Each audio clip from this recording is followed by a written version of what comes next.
Hello and welcome to plus minus where education is belief. मैं कार्तिक आप सभी का स्वागत करता हूं आज के हमारे सेशन में, जहां हम डिस्कस करेंगे जो हमने कल कंडक्ट करा था टेस्ट, उसके सॉल्यूशन का। तो हमारा test DSSB TGT computer science का था, एक मॉक टेस्ट था जो हम हर संडे कंडक्ट करवाते हैं। जो लोग इस टेस्ट को अटेम्प्ट करते हैं, I guess they are improving, and उनका स्कोर उस बात की गवाही ज़रूर दे रहा होगा कि वो अपने प्रिपरेशन को बेटर कर रहे हैं। और जो मेरे दोस्त अभी तक इस टेस्ट सीरीज़ को अटैम्प्ट नहीं कर रहे, तो वो लोग इस टेस्ट सीरीज़ को अटैम्प्ट करने के लिए हमारी वेबसाइट +edu.com पे जाके सिंपली रजिस्टर करके विदाउट एनी कॉस्ट इस टेस्ट सीरीज़ को अटैम्प्ट कर सकते हैं। We conduct our test every Sunday. हर संडे हम एक टेस्ट कंडक्ट करते हैं जो कि एग्जैक्ट पैटर्न पे होता है DSSB के TGT कंप्यूटर साइंस का जो पैटर्न है। ऑनलाइन पेपर होता है ये हमारा, तो ऑनलाइन ही इस बार एग्ज़ाम होगा, तो ऑनलाइन पैटर्न पे ऑनलाइन मॉक टेस्ट है। हाँ, 1 घंटे का होता है और बीच बीच में हम ऑल्टरनेटिवली कभी 2 आवर्स का जो कि एग्जैक्ट पैटर्न है, और कभी हम 1 आवर का यानी कि क्विक 1 आवर टेस्ट सीरीज़ जो हमारी है उसको कंडक्ट करते रहते हैं। तो क्विक 1 आवर टेस्ट सीरीज़ में हम 100 क्वेश्चन पूछते हैं आपसे, जो कि 2 पार्ट में डिवाइड होता है। First part is general paper यानी कि paper 1, second part is your technical part that comprises of computer science questions. The 50 questions is of computer science and 50 questions of paper 1. And paper 1 again is divided into subtopics, that is maths, reasoning, GK, English and Hindi. तो इस series में, यानी कि जो ये video series में आप लोगों के लिए लेके आया हूँ, इस सीरीज़ में मैं हर टेस्ट की, जैसे कि आज मंडे है तो 6 बजे हमारा टेस्ट ओवर हुआ है, तो 6 बजे से ही मैं आपको उसके सॉल्यूशन वीडियो प्रोवाइड करने लग जाऊँगा। तो ये हमारा इस वीडियो में मैं आपको मैथ्स के सॉल्यूशन प्रोवाइड करूँगा, इसके बाद मैं आपको रीजनिंग के, उसके बाद इंग्लिश के, फिर जीके के, फिर हिंदी के, ऐसे ही पूरे 5 के 5 topic I will cover all of that. तो आप बने रहें इस वीडियो के एंड तक। जिसका जो डाउट था मैथ्स में वो अपना कवर करते चलेंगे, और जिनका जिस क्वेश्चन में डाउट नहीं भी था वो भी एक बार दोबारा से देख ले, ताकि आपको पता चल जाए कोई शॉर्ट मेथड मैंने यूज़ करा है तो आपकी हेल्प ही होगी आगे जाके। आगे दोबारा क्वेश्चन ऐसा आए तो उसको इजीली एंड एफिशिएंटली आप सॉल्व कर पाएंगे। तो चलिए शुरू करते हैं पहले क्वेश्चन की तरफ। जो हमने पहला क्वेश्चन था एग्जाम में, वो क्या था कि in an examination 19% of student fail in mathematics, 10% of students fail in English. If 7% of all students fail in both the subject, then number of students passed in both the subject. Very interesting and very easy question. So what we have to find out is, हमें पता लगाना है कि दोनों subject में पास होने वाले student कितने हैं। यहाँ पे दिया गया है मैथ्स में फेल हुए हैं कितने, मैथ्स में फेल हुए हैं 19%, इंग्लिश में फेल हुए हैं 10%, और दोनों सब्जेक्ट में फेल हुए हैं 7%। और पूछा हमसे क्या, पास परसेंटेज इन बोथ सब्जेक्ट। तो इट्स वेरी सिंपल क्वेश्चन, हमें कुछ ज़्यादा नहीं करना, हमें सिंपली एक बार मैं आपको एक्सप्लेन करता हूँ पूरा कि मैथ्स में हमें क्या करेंगे 19%, इंग्लिश में हमारे फेल हुए हैं 10%, एंड बोथ हमारे फेल हुए हैं कितने, 7%। अब अगर मैं आपसे पूछूं कि टोटल स्टूडेंट फेल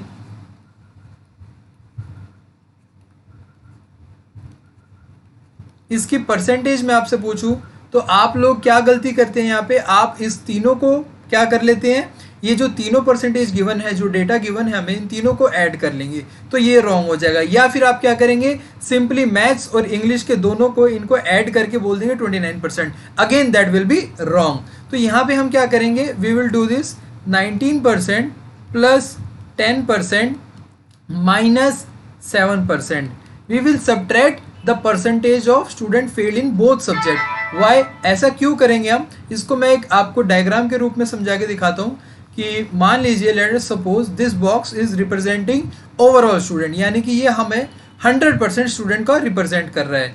ये हमारे 100% स्टूडेंट हो गए, और इसमें ये सर्कल मैंने आपको बना दिया, ये रिप्रेजेंट कर रहा है जो बच्चे इंग्लिश में फेल हुए हैं, ये रिप्रेजेंट हमारा सेकंड सर्कल रिप्रेजेंट कर रहा है हमारे जो बच्चे मैथ्स में फेल हुए हैं, और ये जो इंटरसेक्टिंग पार्ट है, जिस पार्ट में ये दोनों एक दूसरे के ओवरलैप हुए हैं सर्कल, ये रिप्रेजेंट कर रहा है कि दोनों जो बोथ में फेल हुए हैं।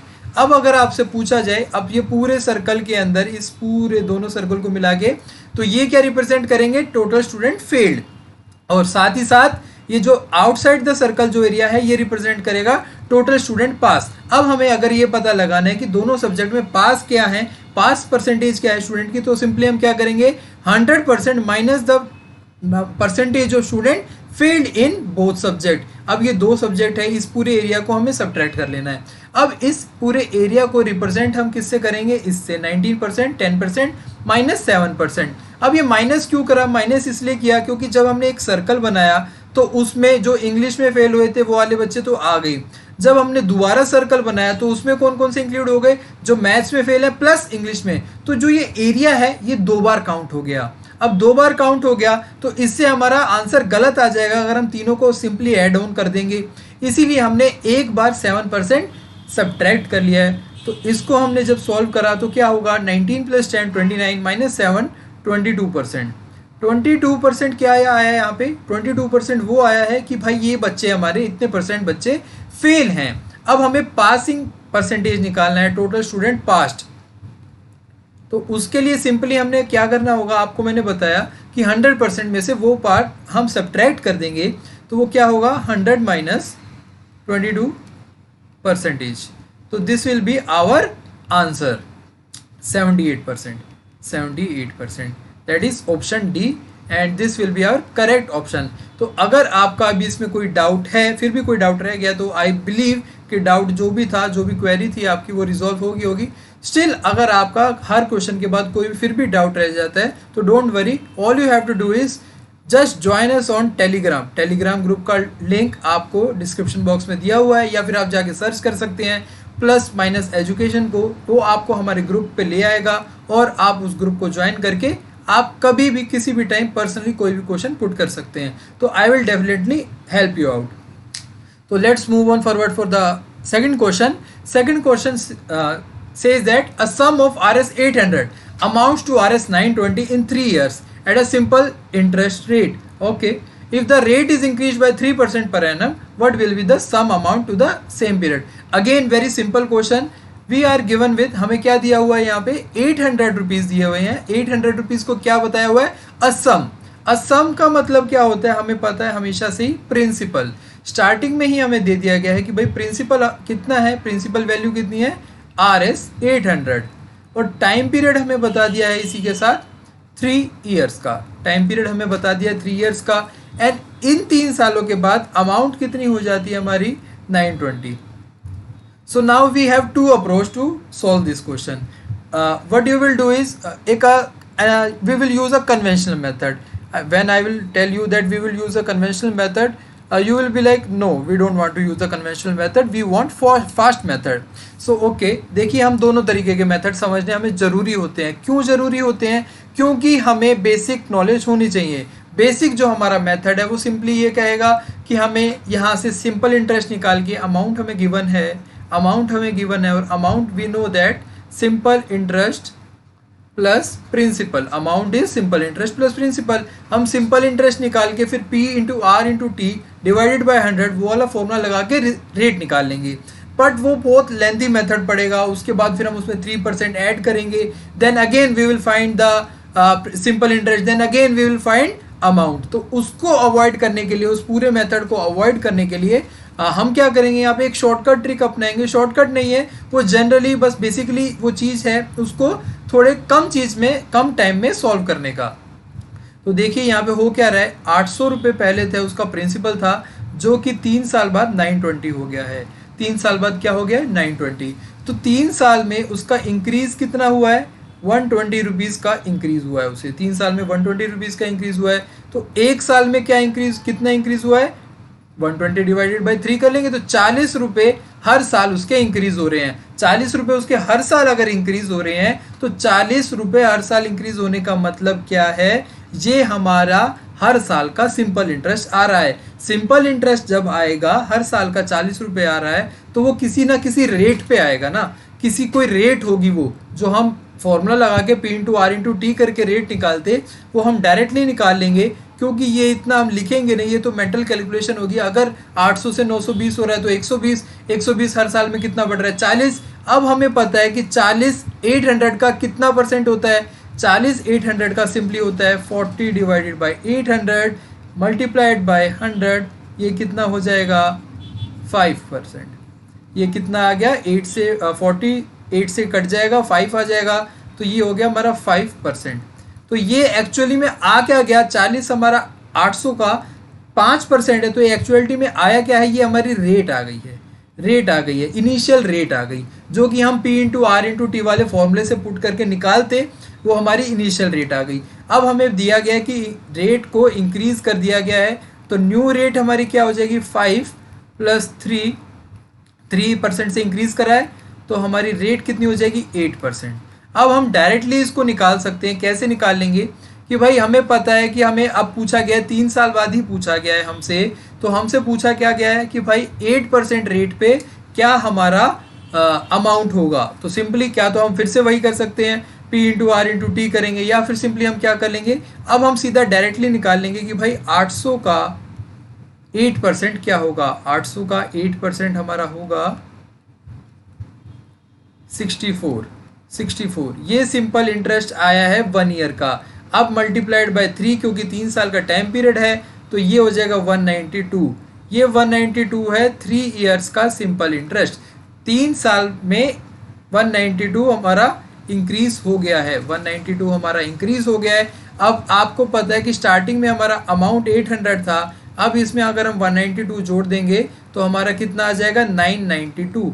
992 विल बी आवर आंसर, क्योंकि अमाउंट आपको पता ही है, अमाउंट क्या होता है, simple interest plus principal, simple interest plus principal. Simple interest हमने यहाँ से कैलकुलेट कर लिया 8% से, और उसको सिंपली हमने प्रिंसिपल में ऐड कर लिया, तो option number A will be our correct answer. This question was very basic and very simple. तो ऐसे ही आपको क्वेश्चन देखने को मिलते हैं एग्जाम में भी, तो ये ना सोचे कि बहुत ही लो लेवल का हमारा मॉक टेस्ट था, ऐसी बात नहीं है। आगे चलें, question number 3, a motorist travel along the boundary of a square field of area this at 36 km/h, he returns to starting point इन।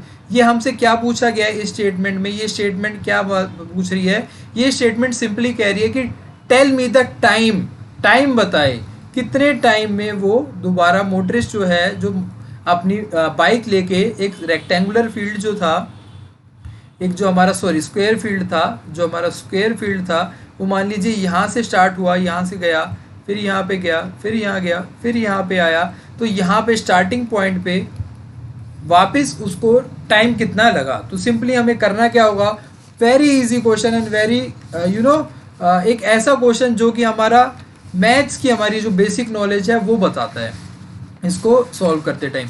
तो देखिए कुछ नहीं करना, हमें सिंपली क्या करना है, हमें पता होना चाहिए कि भाई अगर वो पहले तो ये पता होना चाहिए कि वो कितना डिस्टेंस कवर करा है उसने। तो हमें क्या दिया गया है, एरिया दिया गया है, एरिया कितना दिया गया है, 1476225 मीटर स्क्वायर एरिया है। अब हमें, आपको पता है कि स्क्वायर का एरिया कितना होता है, ए स्क्वायर, ए क्या है हमारी साइड है, ये हमारी साइड है, तो ए स्क्वायर इज इक्वल्स टू 1476225, तो हमारी साइड यानी कि ए किसके बराबर हो जाएगी, √1476225।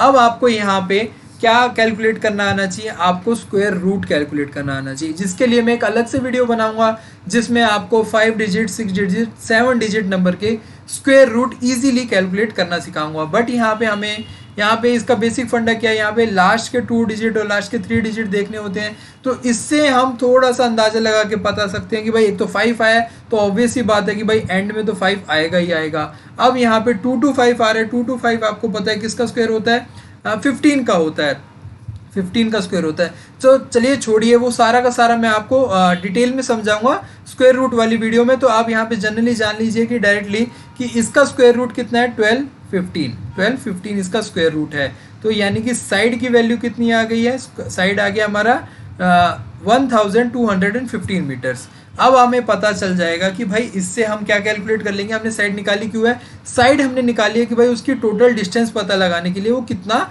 चला है। टोटल डिस्टेंस कितनी होगी, डिस्टेंस होगा पेरीमीटर ऑफ स्क्वायर, पेरीमीटर, और पेरीमीटर कितना होता है, you all know 4 into side यानी कि 1215, and that will be 15 into 4 60 and 12 into 4 48, 4860 metre. तो टोटल डिस्टेंस यहाँ से ये आ गई है। टोटल डिस्टेंस अगर ये आ गई है, हमें पता है यहाँ पे हमें क्या पता है, हमें स्पीड भी पता है। स्पीड कितनी है हमारी, 36 किलोमीटर पर आवर। बट अब हम टाइम निकाल सकते हैं, टाइम हमें पता है कैसे निकालेगा, स्पीड की हमें फॉर्मूला पता है, डिस्टेंस अपॉन में टाइम होता है, तो time will be distance upon में स्पीड। बट हमें यहाँ पे क्या नोटिस करना है, क्या ध्यान में रखना है कि यहाँ पे जो हमारी यूनिट्स हैं they are not same, unit हमारी सेम नहीं है।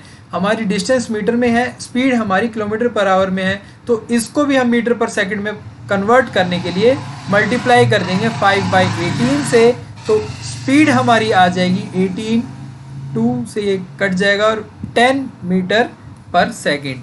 10 मीटर पर second will be our speed. तो सिंपली अब हम क्या करेंगे, आई विल शो यू। तो देखिए स्पीड हमें पता चल गई है कितनी है, 10 मीटर पर सेकेंड। डिस्टेंस हमें पता चल गई है कितनी है हमारी, 4860। अब स्पीड निकालने के लिए हमें कुछ नहीं करना, डिस्टेंस 4860 डिवाइडेड बाय कितना कर देंगे हम, स्पीड से डिवाइड कर देंगे। तो स्पीड कितनी आ गई है हमारी 480, स्पीड सॉरी स्पीड नहीं, ये टाइम था, हमें टाइम कैलकुलेट करना था, टाइम था ये, सॉरी। तो टाइम हमारा कितना आ गया 486 सेकेंड्स, 486 सेकेंड्स, क्योंकि यहाँ पे मीटर पर सेकंड है।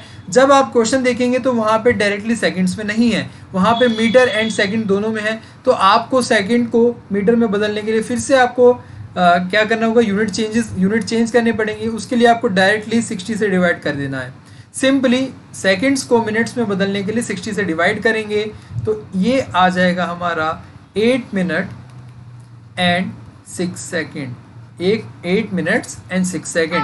कैसे आएगा, अब देखिए ये एक्चुअली में हो क्या जाएगा, 48.6 डिवाइडेड बाय 6, और ये कट जाएगा हमारा 8 से, तो ये हो गया हमारा डायरेक्टली 8 मिनट्स।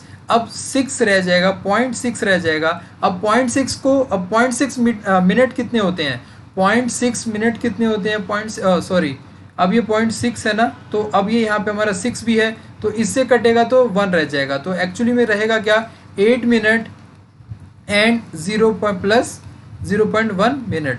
अब 0.1 मिनट को हम सेकंड में बदलेंगे, तो इसीलिए देखिए थोड़ा सा ये वो हो जाता है, क्लमजी हो जाता है। आप यहाँ से डायरेक्टली बदल सकते हैं वैसे, पर मैं आपको थोड़ा सा एक्सप्लेन करने की कोशिश कर रहा था कि हमने एक्चुअली में करा क्या है, तो हमारी कैलकुलेशन क्या रही है। तो 8 मिनट तो हमारा आ गया, कैसे आ गया, 486 को हम ऐसे लिख सकते हैं, 480 plus 6 divided by 60 divided by 60, तो ये हो जाएगा हमारा 8 मिनट प्लस में 0.1 मिनट। अब 0.1 मिनट क्या होती है, 0.1 मिनट को हम सेकंड में कन्वर्ट कर लेंगे, तो 8 मिनट एंड अब इस मल्टीप्लाइड बाय 60 कर देंगे सेकंड में बदलने के लिए, तो ये हो जाएगा 6 सेकंड। तो जो मेरा मोटिव यहाँ पे बिल्कुल डीप जाके आपको बेसिक समझाने का था, तो ये जो पार्ट है हमारा, ये सिर्फ उन लोगों के लिए है जो कन्वर्जन में थोड़ी सी दिक्कत होती है, जिनको सेकंड से मीटर्स में, सेकंड से मिनट्स में, मिनट से फिर सेकंड में, मिनट से फिर आवर में जो दिक्कत होती है, उनके लिए ये थोड़ा सा मैं आपको कोशिश कर रहा था कि आपको कन्वर्जन समझ आ जाए। तो बाकी हम जनरली यहाँ से डायरेक्टली इसको हम कर लेते हैं, ये मेंटल कैलकुलेशन हो जाती है। आगे चलते हैं क्वेश्चन नंबर 4 पे। A cricketer whose bowling average is 12.4 runs per wicket takes 5 wicket for 26 run and thereby decreases his average 0.4. The number of wickets taken by him till the last match was. आखिरी match तक उसकी number of wickets पूछी गई है। कुछ नहीं करना, very interesting and a very simple question. अगर आपको किसी का इसमें डाउट है तो इस सॉल्यूशन के बाद आपको वो डाउट क्लियर हो जाएगा। तो देखिए स्टार्टिंग में हमें बताया गया है उसकी एवरेज क्या है, स्टार्टिंग एवरेज है उसकी 12.4 उसकी एवरेज है, 12.4 पर विकेट। मान लीजिए उसने विकेट कितनी ली हैं उस मैच तक, विकेट्स कितनी ली हैं उसने, x ली हैं, विकेट्स कितनी ली हैं, x ली हैं। तो रन्स कितने हो जाएंगे, रन्स कितने हो जाएंगे यहाँ पे 12.4x। 12.4x कैसे हो जाएंगे, यहाँ पे जब हमें बोला गया एवरेज, एवरेज क्या बोली गई है, runs per wicket, runs per wicket. अब हम 12.4x, अब हमें 12.4x को x यानी कि इतने रन पर विकेट करेंगे तो 12.4 ही आएगा, 12.4x divided by x that is 12.4। तो रन्स हमारे कितने हो गए 12.4x, विकेट्स हमारी कितनी होगी x। ये कब है, before last match, before last match. Before last match हमारे रन्स कितने हैं 12.4। ठीक है, ओके, अब ये इतना हमें समझ आ गया। अब लास्ट मैच में क्या रहा, लास्ट मैच में क्या बात हुई, लास्ट मैच में जो क्रिकेटर था उसने विकेट्स कितनी ली, 5। रन्स रन्स कितने दिए उसने, 26 रन्स हो गए। अब इसके बाद क्या हुआ, आफ्टर 3 यहाँ पे सेगमेंट बने हैं, आफ्टर लास्ट मैच।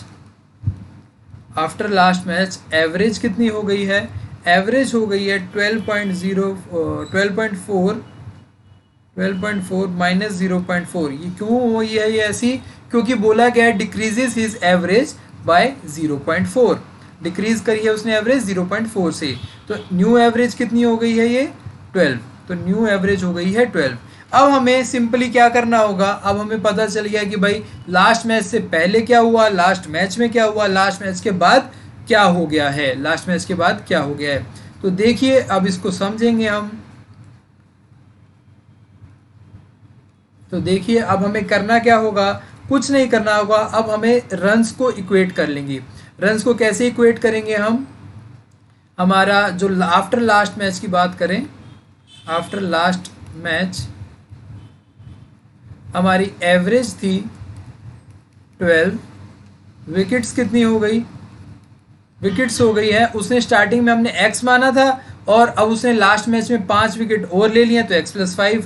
रन्स कितने हो गए हमारे, रन्स हो जाएंगे हमारे 12x+5, वही मेथड जो हमने स्टार्टिंग में फर्स्ट इनिशियली हमने कैलकुलेट करा था रन्स।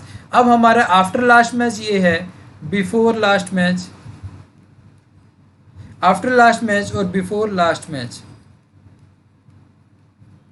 हमारा क्या था 12.4x था। ठीक है, ये आपको फॉर द रेफरेंस मैंने यहाँ पे लिख दिया है कि भाई हमारा रेफरेंस क्या था बिफोर लास्ट मैच। अब इस मेथड के हिसाब से हमारे रन होने चाहिए थे 12x+5, बट उसने यहाँ पे कुछ एक और बात कही है, क्या कही थी कि उसने रन्स भी बताए थे। तो रन्स क्या बताए थे उन्होंने, कि उन्होंने 26 रन दिए थे लास्ट मैच में, उससे पहले कितने रन थे 12.4x रन थे, तो ये टोटल रन्स हो गए थे आफ्टर लास्ट मैच। बट हम अपने जो एक तरीका है उससे ये निकाल सकते हैं। अब इन दोनों को हम क्या कर देंगे, इक्वेट कर देंगे, सिंपली इक्वेट कर देंगे। कैसे, 12x+5 will be equals to 26 + 12.4x, तो ये हो जाएगा हमारा 12x प्लस में 60 इक्वल्स टू 26 प्लस में 12.4x। तो it will be cancel out, 12x को हम इधर ले आएंगे और 26 को हम इधर ले आएंगे, तो क्या हो जाएगा हमारा 34 और ये हो जाएगा 0.4x। तो x की वैल्यू आ जाएगी हमारी 340/4, दैट विल बी 85। 34 हमारा 4 से 85 पे कटेगा, तो x की वैल्यू 85 आ गई है, x हमारी 85 आ गई है। और x क्या है, x हमने क्या माना था, विकेट्स मानी थी हमने, x क्या मानी थी हमने, विकेट्स, दीज विकेट्स, x हमने स्टार्टिंग में विकेट मानी थी। तो x की वैल्यू हमारी क्या आ गई है, x की वैल्यू हमारी आ गई है, x की वैल्यू हमारी 85 आ गई है। तो आपका ऑप्शन नंबर डी करेक्ट हो जाएगा। इसको मैं दोबारा समझाता हूँ, ध्यान से समझना कि स्टार्टिंग में बोला गया कि भाई एवरेज है 12.4, विकेट्स है x, और क्या है एवरेज, रन्स पर विकेट। तो रन्स कितने हो गए हमारे 12.4, ओके, कोई दिक्कत नहीं है। आखिरी मैच में उन्होंने 5 विकेट ले ली और 26 रन भी दे दिए, 5 विकेट ली और 26 रन दे दिए। तो उसके बाद हमें क्या करना है भाई, सिंपली हम क्या करेंगे, एक इक्वेशन बना लेंगे जिसमें देख लेंगे कि भाई विकेट्स को x+5 और रन्स को 12.4x + 26, जो कि हम क्या कर लेंगे, इक्वेट कर लेंगे, क्योंकि हमें एक न्यू एवरेज भी दे दी गई है। तो न्यू एवरेज हमारी 12 है और उसकी वजह से हम दो इक्वेशन बना के इक्वेट कर लेंगे। तो this was a very simple yet tricky question. तो इसमें आई गेस आपको डाउट होंगे, तो डाउट सारे क्लियर हो गए होंगे। अब Question number 5. There are three numbers are in ratio 1, ratio 2, ratio 3 and their SCF is 12. The numbers are, देखिए बहुत ज़्यादा easy. This question is literally so easy that मैं इसको बिना पेन चलाए बिना पेन उठाए कर सकता हूँ. कैसे कर सकता हूँ देखिए मैं आपको समझाता हूँ. 1 रेशो 2 रेशो 3. अब ये बात करी गई है और यहाँ पे बोल दिया गया है SCF बताएं. SCF 12 बता दिया गया है. अब हमसे पूछा गया है कि नंबर क्या होंगे. सिंपली एक 3 नंबर्स की रेशियो दे दी और उन 3 नंबर्स का हमें SCF दे दिया. अब हम यहाँ पे कंफ्यूज होकर बैठ गए हैं कि हमें नंबर्स कैसे बताएंगे. तो देखिए नंबर्स हम ऐसे नहीं बताएंगे कि भाई यहाँ पे जाके देखेंगे 12 किसका SCF हो रहा है. हाँ एक अप्रोच वो हो सकती है कि हम डायरेक्ट इनका देख लेंगे कि भाई यहाँ पे SCF 12 किसका होगा. तो SCF किसी का 12 इसका नहीं होगा, इसका भी 12 नहीं होगा, इसका भी 12 नहीं होगा. 24 12 से कट जाएगा, 36 12 से कट जाएगा. तो यस इसकी का लास्ट ऑप्शन का ही 12 SCF आएगा. बट अदर वे इज यहाँ से हम ऑप्शन मेथड से भी कर सकते हैं. मैंने पेन नहीं चलाया, ऑप्शन मेथड से कंप्लीट हुआ. दूसरा मेथड क्या है?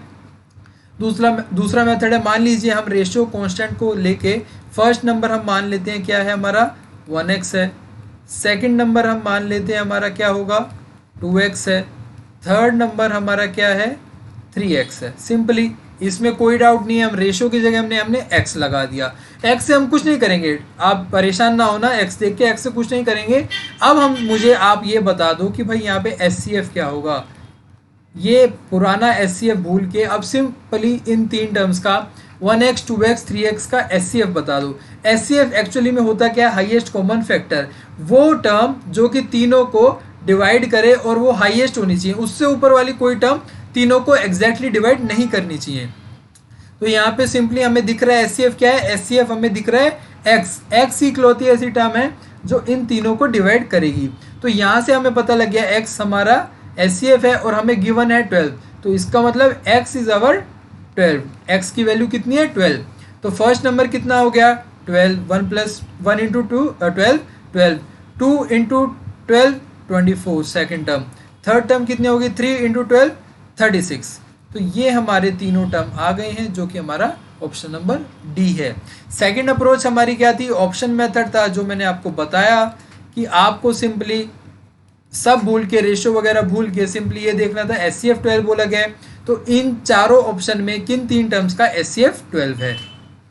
तो आगे चलते हैं क्वेश्चन नंबर 6 पे. अब देखिए ये जो क्वेश्चन है ये क्वेश्चन काफ़ी अच्छा क्वेश्चन है. और इस क्वेश्चन को करने के लिए भी मेरे पास 2 मेथड है. मैं आप लोगों के साथ दोनों ही मेथड शेयर करूंगा. पहले मैं आप लोगों को एक सिंपली जो मैं अपना time into efficiency equals to work वाला मेथड होता है वो सोल्व करके बताऊंगा. Time into efficiency equals to work, ये हमारा एक मेथड होता है, ये फॉर्मूला होता है. इससे हम सारे क्वेश्चन लगभग सॉल्व कर लेते हैं. तो देखिए यहाँ क्या बोला गया है, 40 man can complete a work in 18 days. 18 days में कंप्लीट कर लेते हैं. ठीक है, तो 40 मैन का 1 डे वर्क क्या है? 40 मैन का 1 डे वर्क कितना होगा 1/18. सिंपली तो ये 1/18 क्या होती है? एफिशिएंसी होती है. 1 day work is efficiency. Efficiency है किसकी है? 40 मैन की, 40 आदमियों की एफिशिएंसी है. अब एक आदमी की एफिशिएंसी कितनी होगी? 1/18 इंटू 40. ये क्या है? एफिशिएंसी ऑफ 1 मैन, एक आदमी की एफिशिएंसी है. अब इसके बाद देखिए अब हमें करना क्या है, हमें क्या बोला गया है क्वेश्चन में. हम देखते हैं क्वेश्चन में क्या बोला गया है. बोला गया है कि भाई 8 दिन उन लोगों ने 40 आदमियों ने काम करा, उसके बाद 10 मोर मैन ज्वाइन, 10 आदमी और जुड़ गए. अब बाकी का बचा हुआ काम 8 दिन के बाद जितना काम हो गया वो हो गया. बाकी का बचा हुआ काम वो सारे 50 लोग हो गए, वो कितने दिन में खत्म कर देंगे? रिमेनिंग वर्क बोला गया है.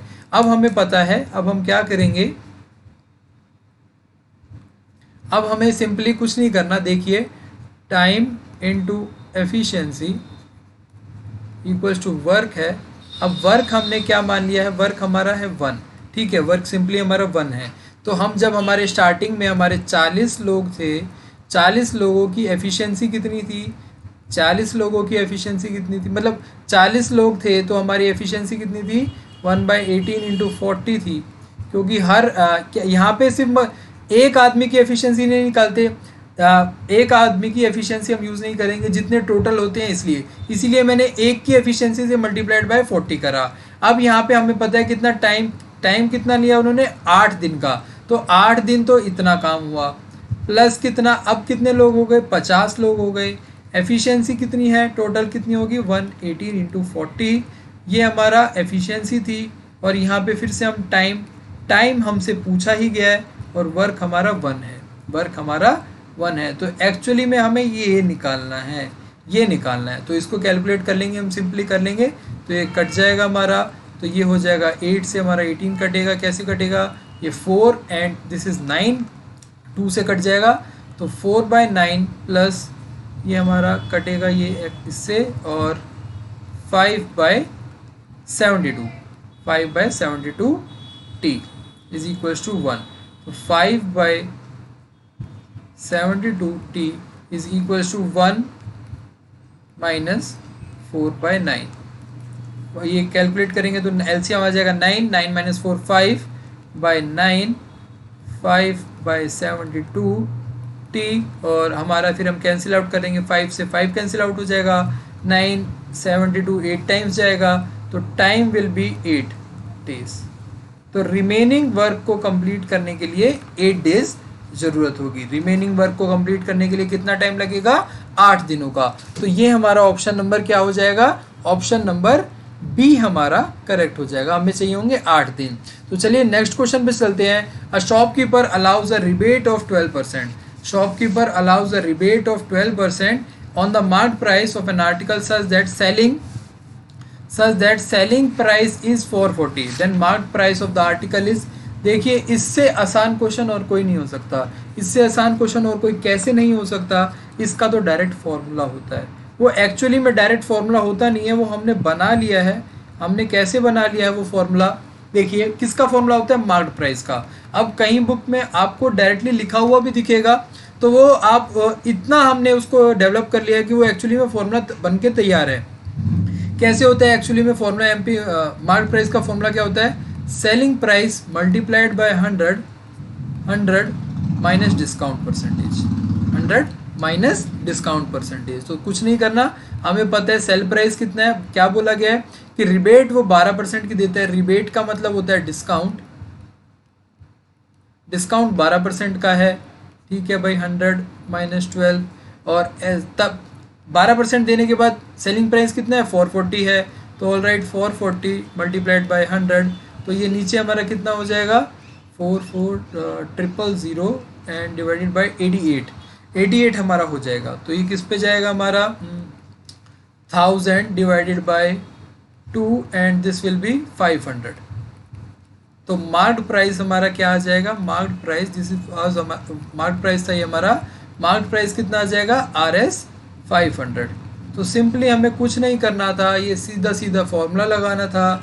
मार्क्ड प्राइस का फॉर्मूला होता है sale price multiplied by 100 divided by 100 minus discount percent. अब इसको हम दूसरी अप्रोच से भी कर सकते हैं। दूसरा अप्रोच हमारा क्या होता है, दूसरा अप्रोच ये होता है कि भाई स्टार्टिंग में मान लो मार्क्ड प्राइस हमारा 100 है, डिस्काउंट हमने कितना दे दिया है, डिस्काउंट हमने 12% दे दिया है, तो डिस्काउंट के बाद सेल प्राइस कितना होगा, डिस्काउंट के बाद सेल प्राइस कितना होगा, 100 माइनस 12% ऑफ 100 माइनस 12% ऑफ 100 कितना हो जाएगा, ये 12/100 और 100 से 100 कैंसिल आउट, तो ये 88 हो जाएगा।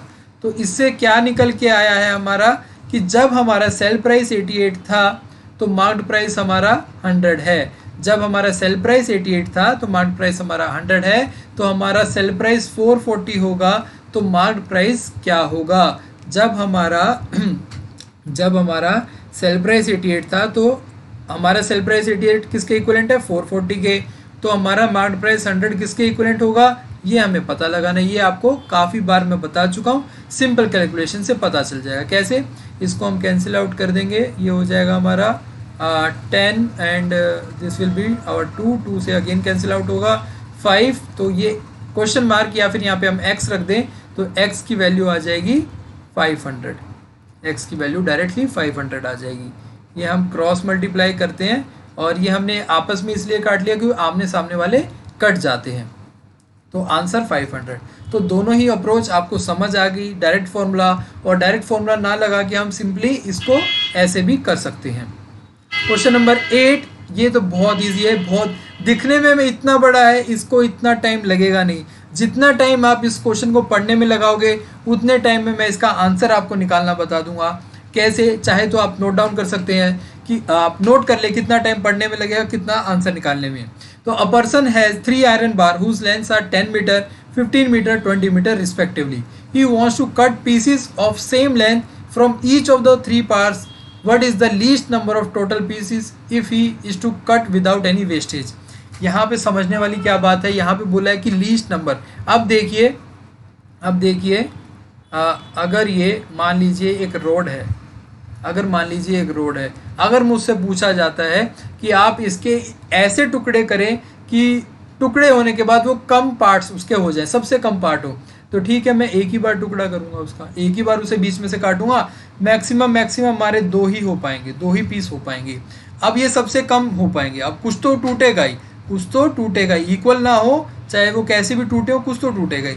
अब उसने क्या बोला है, पर यहाँ पे हमें इक्वल पार्ट्स कट करने हैं, सेम लेंथ कट करनी है, तीनों पार्ट्स में से सेम लेंथ कट करनी है। अब जब हमारा जो इस लेंथ की लंबाई मैक्सिमम होगी तभी वो सबसे कम वेस्टेज होगी, लंबाई मैक्सिमम होगी तभी सबसे कम वेस्टेज होगी। तो यानी कि 3 रोड हैं, 10 मीटर, 15 मीटर एंड 20 मीटर। अब हमें वो लेंथ कैलकुलेट करनी है, वो लेंथ निकालनी है जिसमें से हमें एक ऐसा पीस निकल के आ जाए जो कि तीनों की 0 वेस्टेज और कम से कम क्या हो, हमारे पीसीज हों। तो सिंपली हम क्या निकाल देंगे, SCF निकाल देंगे। SCF किसका, 10, 15 एंड 20 का SCF निकाल देंगे। तो इसका SCF हमें निकालना आता है। SCF के लिए क्या करेंगे, कोई भी 2 टर्म ले लेंगे, उनका डिफरेंस देखेंगे। 5 क्या तो LCM उसका SCF उनका डिफरेंस ही होगा या फिर उसका कोई फैक्टर होगा। अब SCF को चेक करने के लिए, डिफरेंस को चेक करने के लिए तीनों टर्म को SCF से डिवाइड करेंगे। अगर तीनों टर्म डिवाइड हो रही होंगी तो वही उसका SCF होगा। तो ये तीनों टर्म डिवाइड हो रही हैं तो SCF इज़ 5। अब यहाँ पे पहली टर्म से पीस कितने होंगे, 10/5 is equal to 2 PCs.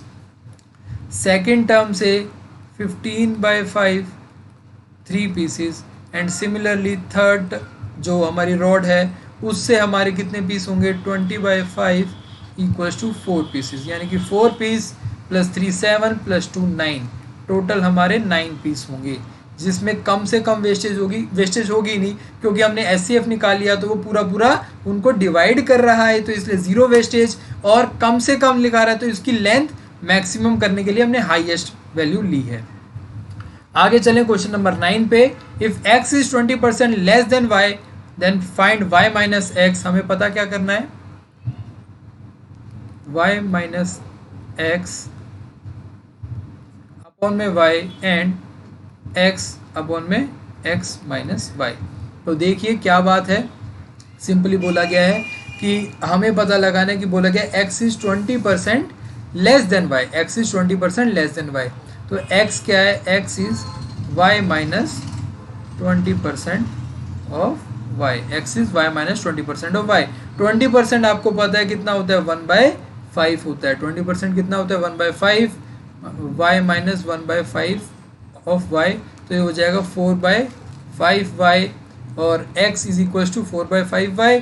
Then x upon में y will be equals to 4/5 x upon में y, यानी कि y को मैं नीचे ले आया तो x अपॉन में y is equals to 4/5। x upon में y इज इक्वल्स टू 4/5 आने के बाद हम कुछ नहीं, डायरेक्टली इन चीज़ों में x और y की वैल्यू पुट कर देंगे। कैसे करेंगे, अब y माइनस एक्स कितना है, y 5 माइनस 4 अपॉन में 5 और x कितना है हमारा 4 माइनस 5, तो क्या हो जाएगा ये 1/5 और -4, 1/5 और -4, यानी कि ऑप्शन नंबर ए हमारा करेक्ट हो जाएगा। तो लास्ट क्वेश्चन पे चलें। लास्ट क्वेश्चन बहुत ईजी है, लास्ट क्वेश्चन में बहुत ईजी है और आपको मैं बहुत ईजी वे बताने वाला हूँ। इसका मैं कोई लेंथी प्रोसेस नहीं बताऊँगा। क्यों नहीं बताऊँगा, इसको मैं रेफ़र करने के लिए आप ऊपर जो एक क्वेश्चन मार्क यानी कि आई का मार्क आएगा क्वेश्चन मार्क नहीं सॉरी आई का मार्क आएगा ऊपर, उस पर क्लिक करेंगे तो आपको ये परसेंटेज वाली वीडियो पे ले जाएगा जहाँ पे मैंने इस तरीके के क्वेश्चन पूरे तरीके से एक्सप्लेन करे हैं। तो डिटेल में जानने के लिए उस वीडियो पे क्लिक करें, उस वीडियो को जाके देखें। तो देखिए यहाँ पे क्या बात है, हमने क्या बोला गया है कि भाई पहले तो वॉल्यूम देख लेते हैं। वॉल्यूम क्या होता है, वॉल्यूम ऑफ सिलेंडर क्या होता है। सिलेंडर का वॉल्यूम हमारा होता है pi R square H, pi R square H. अब हमें बोला गया है कि भाई इसमें रेडियस 50% से डिक्रीज हो जाता है और हाइट उसकी 50% इंक्रीज हो जाती है। तो मुझे बताओ कि पाई उसकी इंक्रीज या डिक्रीज पे फर्क पड़ेगा, कांस्टेंट वैल्यू नहीं पड़ेगा। तो हमें सिंपली क्या होता है कि रेडियस हमारा 50% से डिक्रीज हुआ है, यानी कि 1/2 डिक्रीज हो रहा है। 1/2 डिक्रीज होने का मतलब क्या है, पहले 2 था, डिक्रीज होके डिक्रीज -1 हुआ। ये इनिशियल वैल्यू होती है, न्यूमरेटर हमारा डिक्रीज वैल्यू होती है। तो डिक्रीज हमारा 1 हुआ तो कितना बचा 1। अब यहाँ पे आर स्क्वायर है तो ये बात हम 2 बार करेंगे, 2 से 1 हो गई है। अब हाइट की बात आती है, हाइट बोला गया है कि 50% से इंक्रीज हुई है, यानी कि 1/2 इंक्रीज हुआ है। तो पहले 2 था, इंक्रीज हो गया 1, इंक्रीमेंट हुआ है तो कितना हो गया है 3 हो गया है।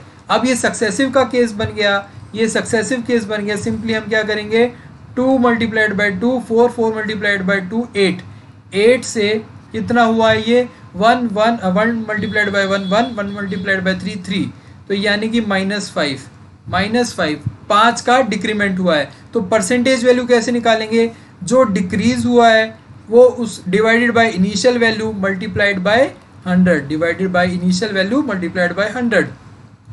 तो ये 4 एंड दिस विल बी ये 2 एंड दिस विल बी 25, ये हो जाएगा हमारा 125 divided by 2 and this will B 62.5%, 62.5%, यानी कि हमारा option number D correct answer है।